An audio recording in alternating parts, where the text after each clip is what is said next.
Assalamualaikum warahmatullahi wabarakatuh. Salam sejahtera bagi kita semua. Apa kabar Sobat Ramis semuanya? Mudah-mudahan Sobat Ramis semua dalam keadaan sehat walafiat selalu. Jumpa lagi dalam kisah-kisah horor di Radio Misteri.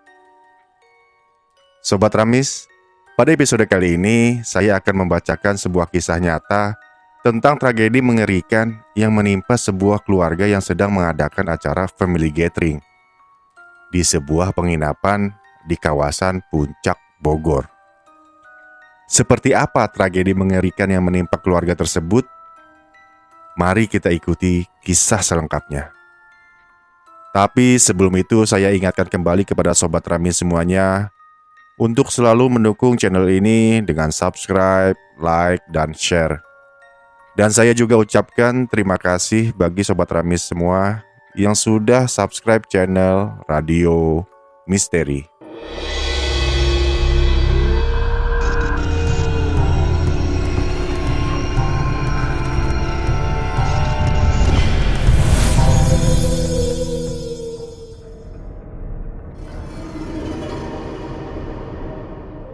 Kisah ini belum lama terjadi. Tepatnya terjadi pada pertengahan Desember 2023 yang lalu. Saat itu, Mulan yang sedang mendapatkan bonus atas prestasi besarnya di kantor tempatnya bekerja, ingin sekali mengadakan sebuah acara untuk keluarga besarnya. Bersama sepupunya, Putri, Mulan mengutarakan niat baiknya itu. Putri ini adalah sepupu Mulan yang paling dekat dengannya. Bagaimana tidak? Sejak masih anak-anak, Mulan dan Putri selalu bersama, walaupun mereka juga memiliki adik-adik perempuan. Dalam hal apapun, Mulan selalu bercerita dan berdiskusi. Bahkan, dalam hal mengambil keputusan yang sulit pun, sering sekali Mulan lebih percaya kepada Putri daripada orang tuanya sendiri. Tanggal 25 November, Mulan bersama Mawan, calon suaminya, mengunjungi Putri untuk mengajaknya survei mencari tempat penginapan atau villa untuk melaksanakan acara family gathering yang sudah mereka tetapkan akan dilaksanakan pada tanggal 9 dan 10 Desember. Lokasi acaranya sendiri pun sudah diputuskan, yaitu di kawasan Puncak, Bogor. Walaupun untuk mendapatkan tempat penginapan atau villa untuk menggelar acara tersebut sangatlah kecil kemungkinannya. Mengingat bulan Desember biasanya villa-villa di kawasan Puncak sudah penuh oleh para wisatawan yang akan berlibur di akhir tahun. Apalagi jarak waktunya yang terlalu mepet. Dalam perjalanan menuju kawasan Puncak, Mulan dan calon suaminya sibuk menghubungi nomor-nomor telepon yang menawarkan penginapan atau villa. Akhirnya, Mulan menemukan beberapa tempat yang menurut dia cocok untuk menggelar acara family gathering untuk keluarga besarnya. Seperti yang sudah dikatakan Putri, nyari villa untuk bulan Desember sangat kecil kemungkinannya untuk dapat. Apalagi dengan jarak waktu yang sangat mepet seperti yang dilakukan Mulan. Tanggal 25 November baru nyari villa, sedangkan acara family gatheringnya pengen dilaksanakan tanggal 9 dan 10 Desember. Biasanya orang-orang yang mencari tempat penginapan di kawasan Puncak minimal 1 bulan sebelumnya. Karena kawasan Puncak masih menjadi primadona bagi masyarakat untuk berlibur, apalagi menjelang akhir tahun begini.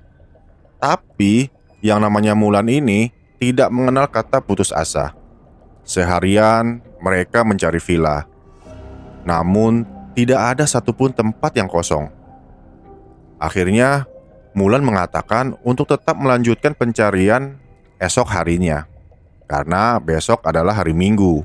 Mulan dan Mawan masih ada waktu untuk survei tempat. Nah, Sobat Ramis, keesokan harinya, pagi-pagi Mulan dan Mawan sudah tiba di rumahnya Putri. Dan setelah sarapan, mereka langsung menuju kawasan Puncak untuk mencari tempat yang cocok untuk acara. Mulan menyarankan untuk memulai pencarian dari daerah Cimacan. Lokasi daerah Cimacan letaknya beberapa kilometer dari kawasan Puncak Pas dan sudah masuk daerah Kabupaten Cianjur.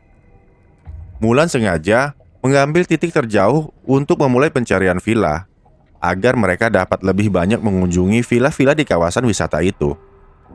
Selain itu, arah pulang ke Jakarta semakin dekat. Setelah istirahat sebentar di daerah Cimacan, akhirnya mereka pun memulai pencarian.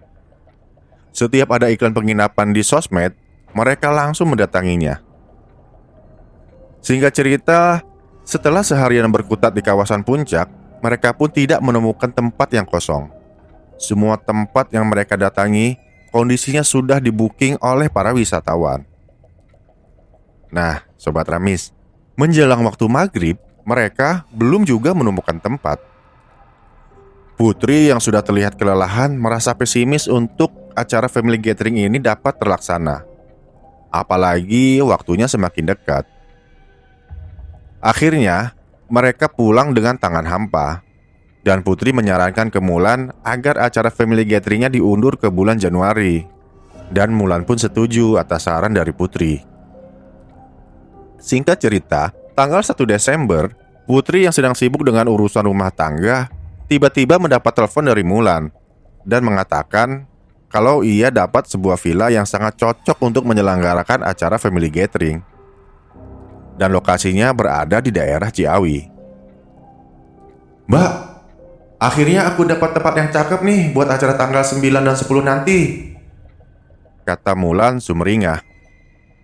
"Ya ampun, kirain acaranya jadi diundur bulan Januari," ujar Putri kepada sepupunya yang tidak kenal kata menyerah itu. "Besok aku ke rumah Mbak ya. Kita lihat tempatnya. Deket kok, masih di daerah Ciawi," ajak Mulan. "Oh gitu, oke deh siap. BTW, kok bisa nemu villa? Deket pula?" tanya Putri penasaran. "Ada deh, besok aku ceritain ya," jawab Mulan penuh semangat. Nah, Sobat Ramis, singkat cerita, keesokan harinya Mulan datang ke rumah Putri bersama Mawan. Dan tidak pakai lama, mereka langsung meluncur ke daerah Ciawi menuju tempat penginapan itu berada. Nah, saat tiba di penginapan itu, Putri terkagum-kagum melihatnya. Tempatnya sangat luas dan fasilitasnya lengkap. Ada kolam renang, ruang khusus karaoke, tamannya sangat luas dan sangat cocok untuk anak-anak bermain. Penginapan itu terdiri dari beberapa kelompok. Setiap kelompok terdiri dari beberapa kamar yang memiliki fasilitas lengkap. Kontur tanahnya bertingkat-tingkat dengan tanaman-tanaman dan hamparan rumput yang hijau, menjadikan lokasi penginapan itu begitu asri. Di lokasi yang paling bawah, terdapat kolam tanah yang lumayan luas, lebih mirip danau kecil daripada kolam. Di danau itu, terdapat 2 buah perahu berbahan fiber yang bisa dinaiki oleh para tamu sekedar untuk merasakan sensasi mendayung perahu. Di tengah danau buatan itu terdapat beberapa rumpun tanaman air yang ditata dengan rapi menjadikan danau itu seperti telaga. Pohon-pohon pinus berjejer mengelilingi danau buatan itu dengan kursi-kursi beton di bawahnya dan menjadikan danau itu sangat asri sebagai tempat bersantai bagi para tamu-tamu di penginapan itu. Mulan dan Putri berkeliling melihat-lihat kondisi kamar-kamar yang tersedia di penginapan itu. Sedangkan Mawan lebih memilih duduk bersantai di tepi danau sambil menikmati suasana. Sambil menikmati sebatang rokok, Mawan iseng membuat video suasana penginapan, termasuk danau tempatnya bersantai. Setelah itu, Mawan mengirim video itu ke grup WhatsApp keluarga. Dan ramailah tanggapan dari anggota grup itu dan menanyakan lokasi tersebut. Salah satu keluarga, yaitu Diki, menelepon Mawan dan bertanya, "Wan, di situ banyak ikannya nggak?" tanya Diki yang hobi mancing itu. "Banyak Ki," jawab Mawan spontan. Boleh dipancing nggak ikannya? Tanya Diki lagi. Boleh kok. Nanti pas acara bawa joran aja. Ikannya besar-besar nih, jawab Mawan. Asik, ucap Diki kegirangan. Padahal Mawan sendiri tidak tahu apakah ikan di kolam itu bisa dipancing atau tidak. Dia cuma ingin ngerjain Diki aja. Diki dikenal sebagai mancing mania di keluarganya, karena kerjaannya hanya mancing kalau sedang libur kerja. Sementara itu, setelah puas berkeliling, Mulan dan Putri akhirnya menentukan kamar-kamar yang nantinya akan digunakan sebagai tempat istirahat bagi keluarga yang hadir di acara family gathering nanti. Mulan sangat senang karena bisa mendapatkan tempat yang cocok untuk menggelar acara yang sudah lama ia cita-citakan. Namun, tidak dengan Putri. Ia merasakan ada sesuatu yang mengganggu pikirannya.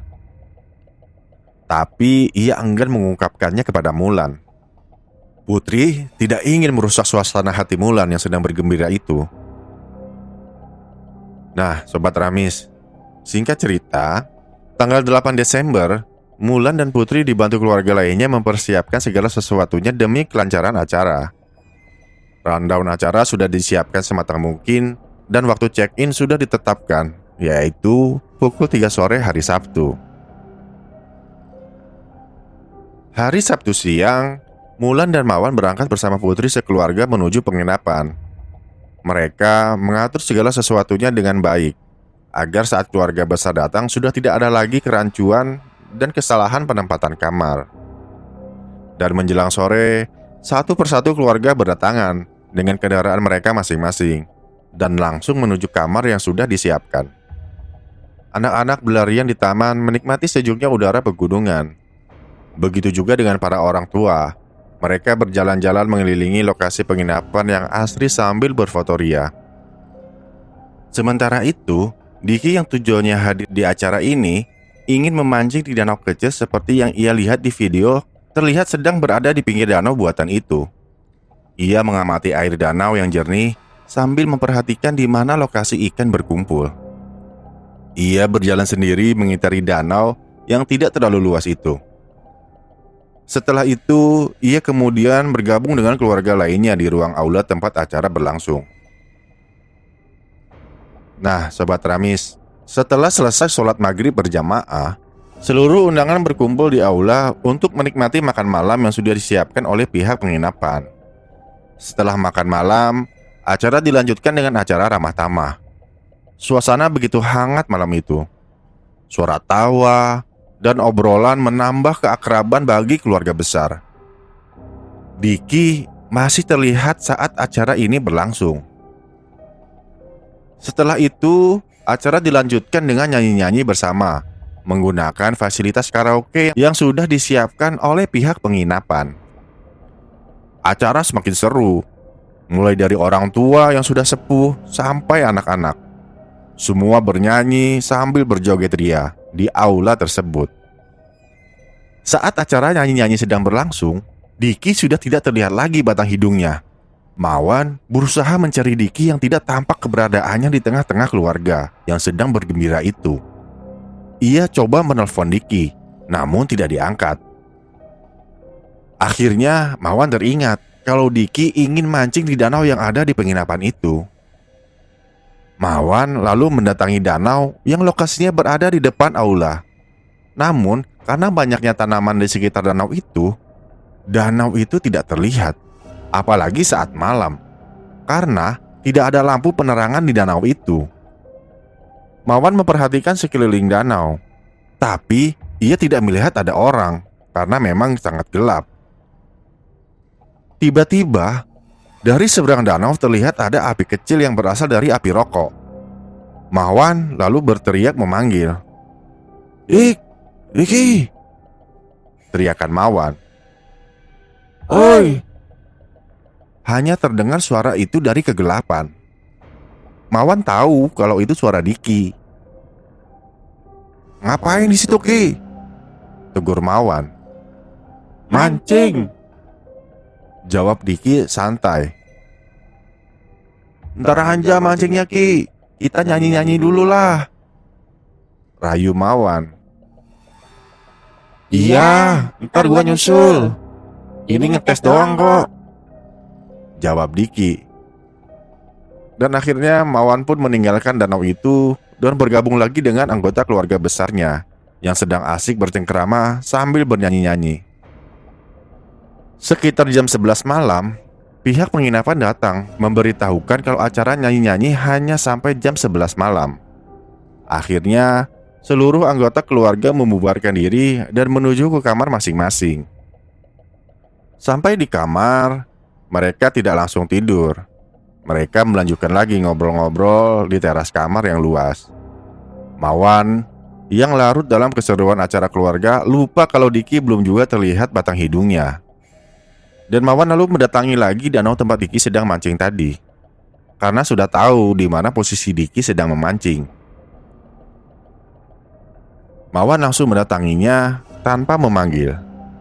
Sesampainya di tempat tadi Diki duduk, Mawan tidak menemukan keberadaan Diki.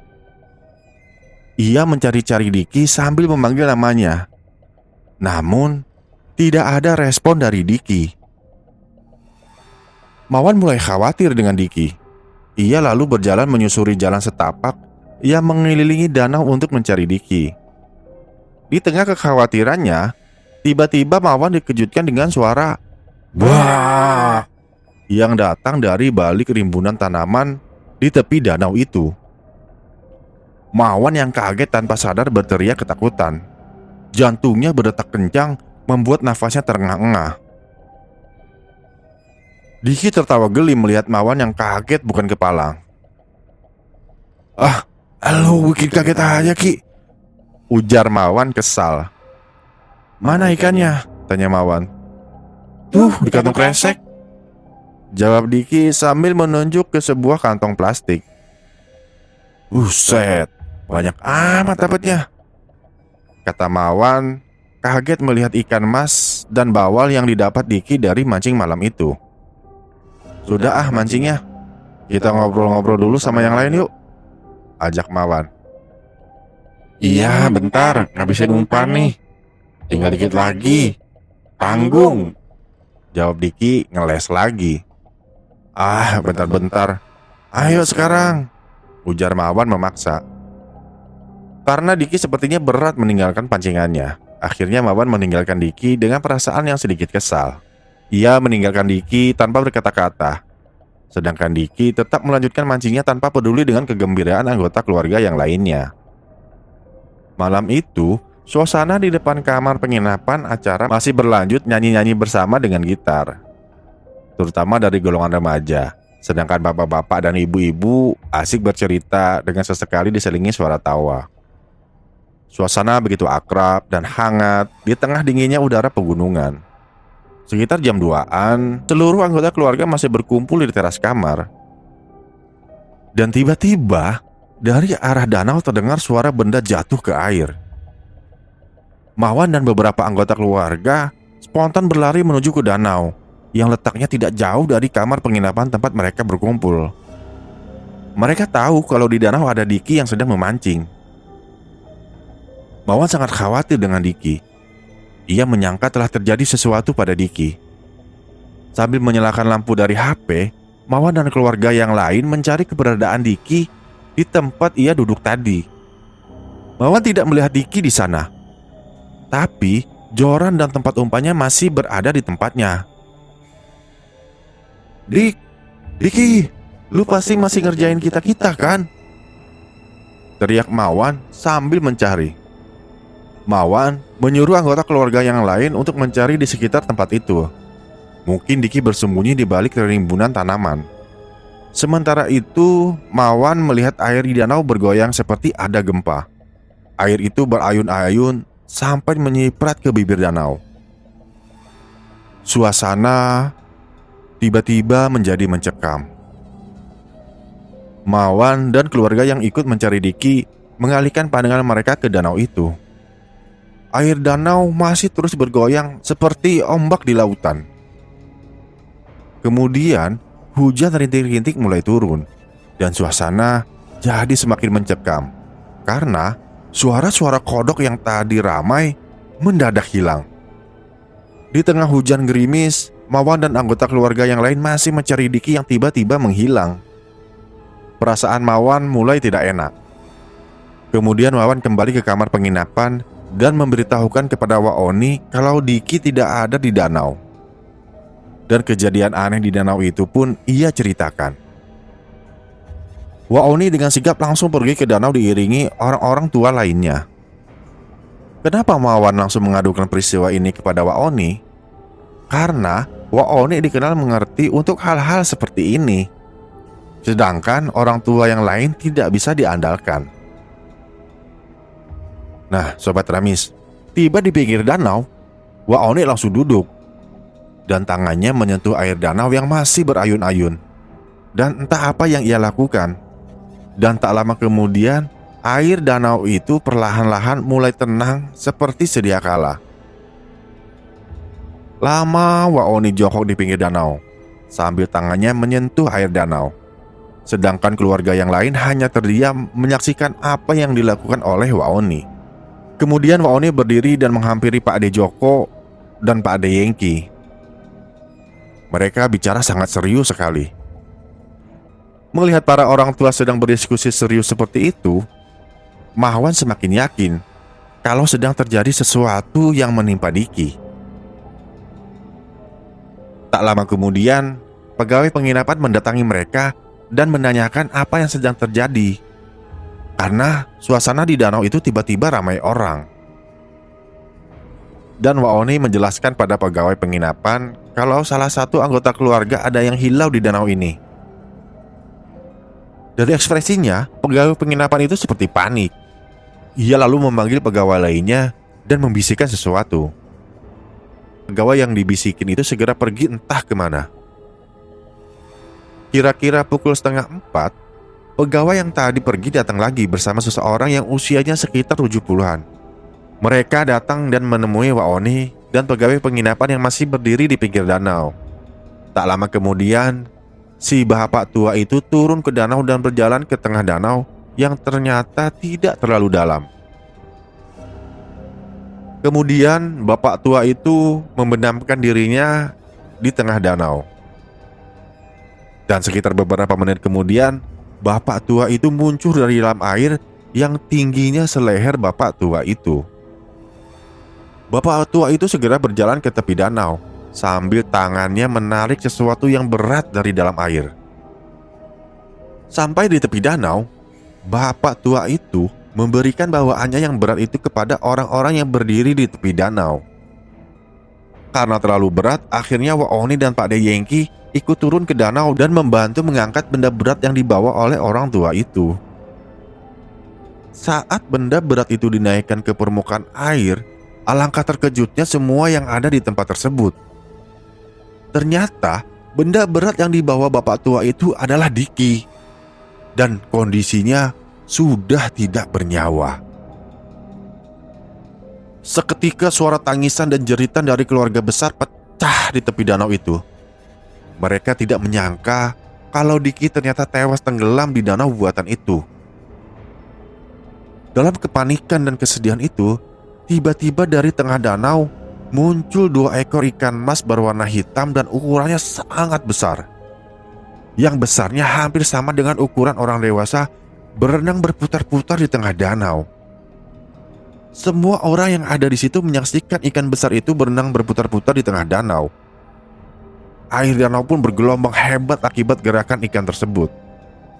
Ini pemandangan yang sangat mengerikan. Padahal danau buatan itu tidaklah luas, mungkin hanya sekitar 1000 meter persegi dan tidak dalam. Tapi kok ada ikan sebesar itu hidup di sana? Dengan kendaraan bak terbuka, jasad Diki yang sudah tidak bernyawa itu dilarikan ke rumah sakit terdekat untuk dilakukan pemeriksaan atas penyebab kematiannya. Nah, menurut bapak tua yang menemukan jasad Diki itu, danau buatan ini ada penunggunya, yaitu jin yang berwujud ikan mas berwarna hitam yang berukuran sebesar orang dewasa. Dan masih menurut bapak tua itu, sudah lama ikan besar itu tidak menampakkan diri. Terakhir, ikan besar itu terlihat sekitar 3 tahun yang lalu. Dan Diki bukan orang pertama yang jadi korban tenggelam di danau ini. Dulu juga pernah ada, tapi korbannya anak kecil. Dan itu terjadi sekitar 3 tahun yang lalu. Tidak lama setelah ikan besar itu menampakkan diri. Akhirnya acara family gathering yang dibuat oleh Mulan menjadi berantakan. Seluruh keluarga besar yang datang ke penginapan itu pulang saat itu juga. Pihak penginapan tidak bertanggung jawab atas musibah yang menimpa Diki. Karena di danau itu tertulis jelas kalau danau itu dilarang memancing. Dalam hal ini, Mawan merasa sangat menyesal sudah berbohong kepada Diki yang mengatakan kalau di danau itu boleh memancing. Nah, Sobat Ramis, demikianlah kisah tentang Telaga Angker di lokasi penginapan di daerah Puncak, Bogor. Semoga cerita ini dapat menghibur Sobat Ramis semuanya. Dan sebelum berpisah, tak bosannya saya mengingatkan kepada Sobat Ramis semua yang memiliki kisah-kisah misteri dan ingin berbagi dengan kami, dapat mengirimkan ceritanya di kolom komentar atau email yang tertera di deskripsi. Sampai jumpa lagi pada kisah-kisah horor selanjutnya. Wassalamualaikum warahmatullahi wabarakatuh.